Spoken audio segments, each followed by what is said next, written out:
Saya hanya dipesan agar semuanya sebagai warga negara Republik Indonesia, ayo bareng-bareng menjaga persatuan dan kesatuan, menjaga perdamaian, menjaga persaudaraan kita sebagai sesama anak bangsa Indonesia. Jangan memberikan celah kepada siapapun dan sedikit pun buat oknum-oknum yang ingin memecah belah kedamaian, persatuan dan kesatuan kita sebagai anak bangsa Republik Indonesia. Apalagi sebentar lagi kita akan masuk di tahun politik. Kita akan nanti lagi akan memilih presiden dan wakil presiden. Semuanya calon presidennya orang baik. Sengorati senyalah. Setuju ya? Kita sebagai anak bangsa wis sampeyan iki milih sing jenengan mantep atine sing dipilih. Sing jenengan orang mantep ora usah dielek-elek.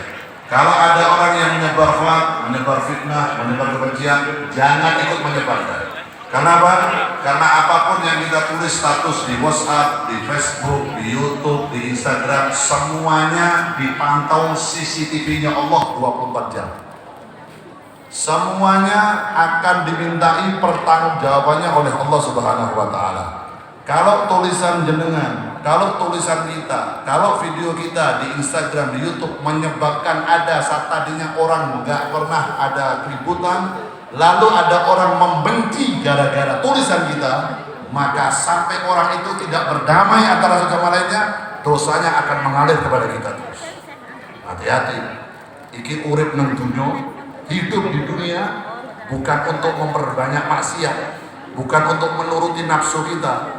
Ad-dunya mazra'atul akhirah. Dunia niki panggonane nandur ben iso panen nang akhirat. Nek jenengan boten nandur kesainan, ojo harap nanti di akhirat akan mendapatkan yang baik dari Allah. Kalau anda menanam di dunia yang tidak bagus, anda sengaja tinggalkan sholat, anda sengaja tinggalkan puasa, anda sengaja berbuat maksiat, anda durhaka kepada orang tuamu, siap-siap anda akan memanen apa yang anda tanam. Paham ya? Terutama kepada kedua orang tua yang memiliki anak. Kalau menjenengan berharap anakmu menjadi anak yang soleh dan soleha, anakmu ingin jadi orang yang beriman pada Allah, anak yang tidak mengecewakan, maka anda sebagai orang tua harus menanam yang baik kepada anaknya. Terutama berikan suri tauladan yang baik kepada anakmu, berikan contoh yang baik kepada anak-anakmu. Karena apa? Karena anak itu adalah gambaran perilaku orang tuanya. Apa yang dilakukan oleh orang tuanya akan dilakukan oleh anaknya. Ma fil aba fil abna. Opo sing ono nang wong tuane bakal dilakoni karo anak-anaknya.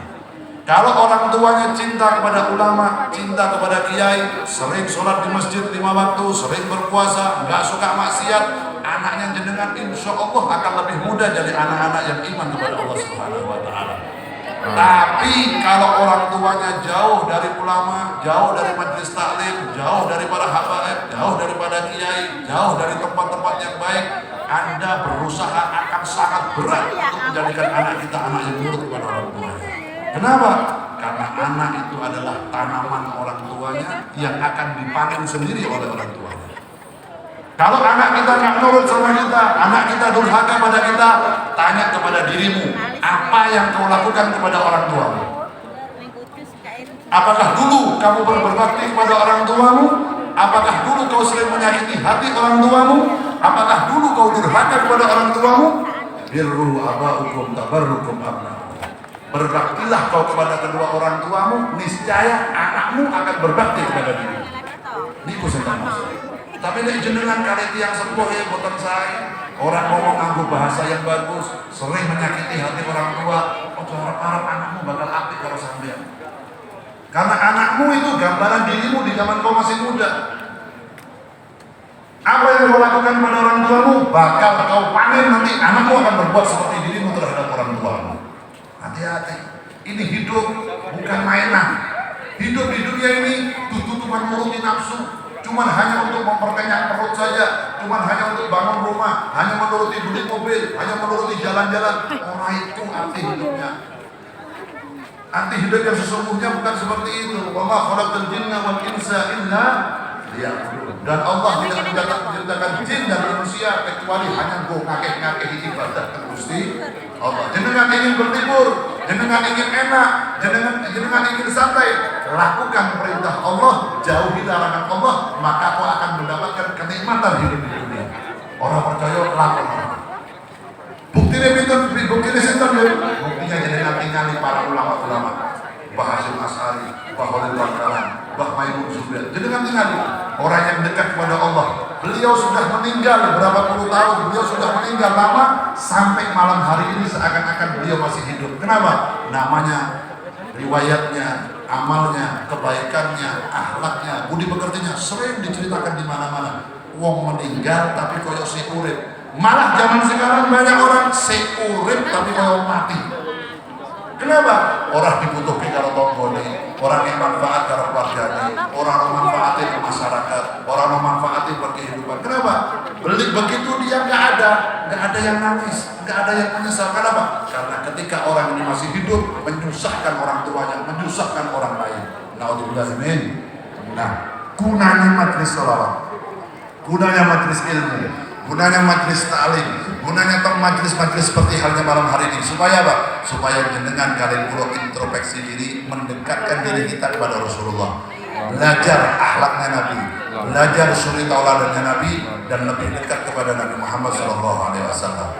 Siapapun Anda, anak siapapun panjenengan, mau bangsa Indonesia, mau orang Cina, mau orang Arab, mau orang India, mau orang Eropa, kalau di hatimu hidup namanya Nabi, kalau di hatimu hidup Allah, maka kau akan dimuliakan oleh Allah Subhanahu wa Ta'ala. Semuanya, nggak urusan siapa nama ayahmu, siapa nama kakekmu, apa bangsamu, nggak urusan. Wong Arab, wong Jawa, wong Sunda, wong Madura, wong Eropa, wong Nigeria, wong Afrika, wong Cina, sapa wae. Inna akramakum indallahi atqakum. Yang paling mulia di sisi Allah adalah yang paling bertakwa kepada Allah Subhanahu wa Ta'ala. Kalau kau sering menjalankan perintah Allah, maka kau akan dimuliakan oleh Allah. Tapi anak siapapun dirimu, kalau kau jauh dari Allah, melaksanakan maksiat, maka kau akan dihinakan oleh Allah Subhanahu wa Ta'ala. Ayo, jangan sebagai umatnya Nabi Muhammad, lanjutkan misinya Nabi, lanjutkan perjuangan Nabi dengan apa? Tebar senyum, tebar salam, tebar kebaikan, tebar rahmat, tebar persaudaraan. Jangan menyebar permusuhan di antara umat Islam yang sudah dipersatukan oleh Rasulullah SAW. Allahumma amin. Semoga kita bisa meneruskan Nabi Muhammad SAW. Yang terakhir, ini guys status Rabboko menghadapi situasi yang ruwet kayak ini. Serius ini, guys status Rabboko. Judulnya apa? Judulnya tersenyum. Pokoknya senyumin aja udah, kalau ada bapak. Yang pertama apa kalimatnya? Jika engkau melihat seseorang yang kau cintai, tersenyumlah. Jomblo banyak. Pokoknya ono kalimat ini langsung asik, berarti jomblo. Senyum-senyum malah tuh dibalas senyum kalau lihat Tuhan. Apa kalimatnya? Jika engkau melihat seseorang yang kau cintai, maka tersenyumlah kepada orang itu. Kenapa? Niscaya dia akan merasakan besarnya cintamu terhadap dirinya.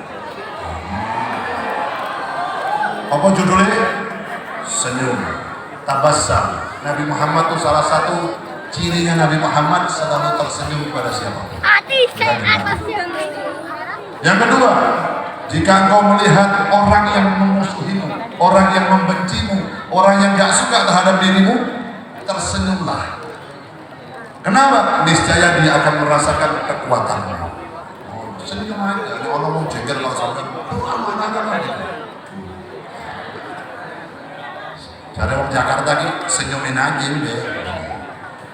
Yang terakhir, jika engkau melihat seseorang yang meninggalkanmu, nah ini biasanya jomblo-jomblo, ya, pacaran 6 tahun, turun tahun, atau putus, WA ganti, nomornya ganti, di WA cuman centang si cinta, ada apa ini? Tahu-tahu yang nyampe ke rumah kita, undangan pernikahan. Terus pacaran 6 tahun, 3 tahun, terus nongok ke kelambi, nongok ke HP, jebuli kawin kalau konconin dewe. Ono sing ngono, ono. Sing pasti bukan sahir lagi pasti. Siap. Jika kau melihat seseorang yang meninggalkanmu, maka tersenyumlah. Supaya apa tersenyum? Niscaya dia akan merasakan penyesalan telah meninggalkan diri.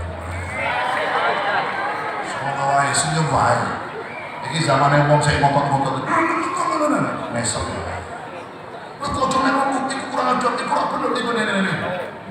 Ini beres. Tapi syaratnya senyum ana koncone. Ojo naik motor dengan jangan senyum-senyum. Malah di rumah sakit jiwa. Itu medananya, bahaya kan ini bahaya. Pokoknya di zaman jenengan harus pinter-pinter mencari teman, harus pinter-pinter mencari perkumpulan supaya apa? Supaya nanti ini ono sing ngomong, weh kamu tuh teman sejati saya, kamu harus membantu saya, kamu harus ikut saya. Kelingan kuburanmu dewi-dewi. Ini sampean dikubur menjero kubur dewe-dewe. Teman sejatimu ora iso bantu sampean. Nanti kalau malaikat munkar nakir masuk dalam kubur kita, bertanya kepada kita, "Man rabbuka? Man nabiyuka?" Kancamu ora iso ngomong kowe.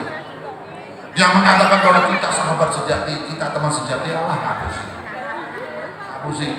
Teman sejati kita, sahabat sejati kita yang akan membantu kita di dalam kubur dan di akhirat adalah amal ibadah. Teman-teman. Di dalam kubur nanti ketika malaikat dua datang, yang bisa membantu kita sholatmu, zakatmu, sedekahmu, kebaikanmu selama kau hidup di dunia.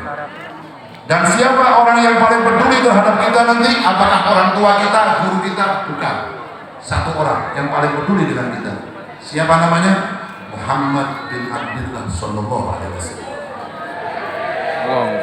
Kanjeng Nabi yang tidak pernah menjadi janji. Kanjeng Nabi yang ora tau ngapusi. Kanjeng Nabi yang tidak pernah mengkhianati. Cuma Kanjeng Nabi yang tidak pernah membuat nangis umatnya. Hanya Nabi Muhammad yang tidak pernah melihat umatnya bersedih. Hanya Nabi Muhammad yang tidak ingin umatnya masuk neraka. Hanya Nabi Muhammad yang tidak ingin umatnya tidak lolos di jembatan Shiratal Mustaqim. Hanya Nabi Muhammad yang meminta kepada Allah yang peduli terhadap kita wong Semarang ini kabeh di akhirat nanti di mahsyar supaya kita ini cepat-cepat dihisab oleh Allah Subhanahu wa taala. Gak ada yang peduli terhadap kita kecuali yang kita bacakan sholawat malam hari ini. Oleh karena itu, jangan jauh dari Nabi, jangan jauh-jauh dari Rasulullah, jangan kecewakan Nabi Muhammad, jangan kau lupakan Nabi Muhammad, karena satu-satunya orang yang akan membantu kita, menolong kita, peduli kepada kita di dunia, di dalam kubur dan di akhirat, Rasulullah Sallallahu Alaihi Wasallam. Sallu ala Nabi Muhammad. Nah, karena ini saya ini PPRI baru malam hari ini apa? Hah? Aku ngomong. Kalau aku ngomong PPRI, P-nya 2 kan? Pondok Pesantren Radul Radiah. Aku bener aku kan ngomong PPRI.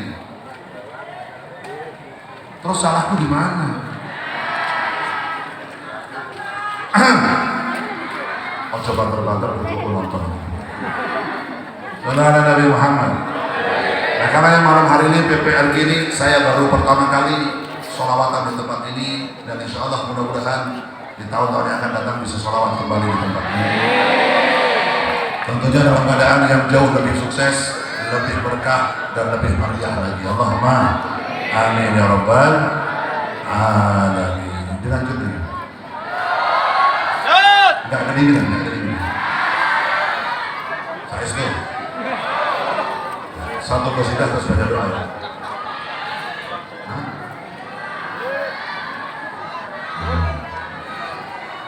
Empat, tiga qasidah.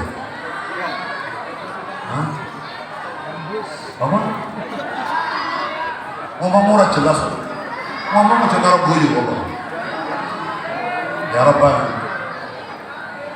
Ini. Maju. Apa? Oh, khairul bariyah. Itu dong malah. Kowe ngomong karo guyu berapa? Apa mau dicampur guyu?